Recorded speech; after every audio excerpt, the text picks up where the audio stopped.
Scientists in the US say they've used new technology to restore movement in the arms and hands of two people who'd suffered strokes.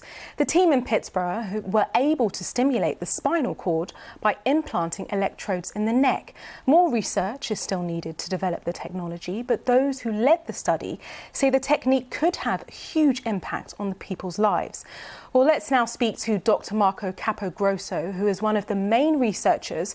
He is also an assistant professor of neurosurgery at the University of Pittsburgh. Dr. Marco, thank you for joining us. Now, you are a part of this study. Just explain to us exactly how does it work? Yeah, basically, we normally imagine stroke like a brain disease, like something that occurs in the brain. And it's true that there's a lesion that happens in the brain in consequence of a disruption of a blood vessel, or sometimes the interruption of a blood vessel that doesn't bring oxygen to the brain. But what happens in reality is that damage destroys the connections between our brain and our spinal cord, which is where the circuits that control movement are located.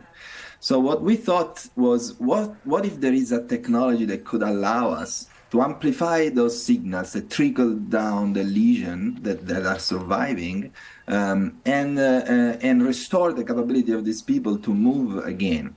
So what we did was that we did a lot of research and found that there are specific spots inside the spinal cord that is located in the neck of the people to restore arm movement, would allow these cells inside the spinal cord to listen again to these weakened signals after the stroke and enable people to move.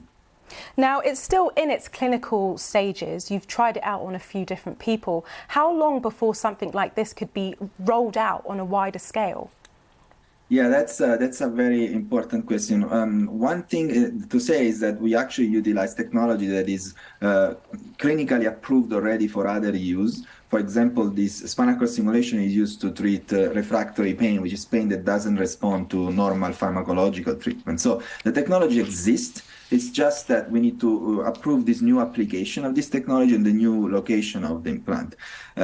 Despite this little thing, we still need to go through all the steps that the FDA requires to declare these technologies safe and effective. So we need to expand our study to more people. And we've collected $8 million in funding from the National Institute of Health to do the next step in the next 3 years. We're going to expand to 20 people in a more carefully controlled study.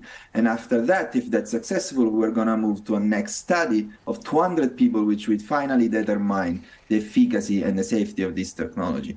And that will probably take between 5 to 7 years. Now, it's estimated that around 12 million people globally suffer from strokes.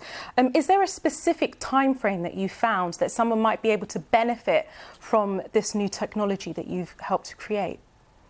So right now, our testing was restricted to people that had chronic stroke, so-called chronic stroke, meaning that occurred at least 6 months before starting the study. In fact, actually, the participants of our study, one was 9 years in and before had the stroke, and the other 3 years after having the stroke, she participated in the study. So right now, we only know that it works for people that have chronic, but that means that most likely the earlier you intervene, the better results, better outcomes you could probably have. But we just don't know yet. We need to do more research to find out the optimal time frame. Dr. Capogrosso, thank you very much for your insight there.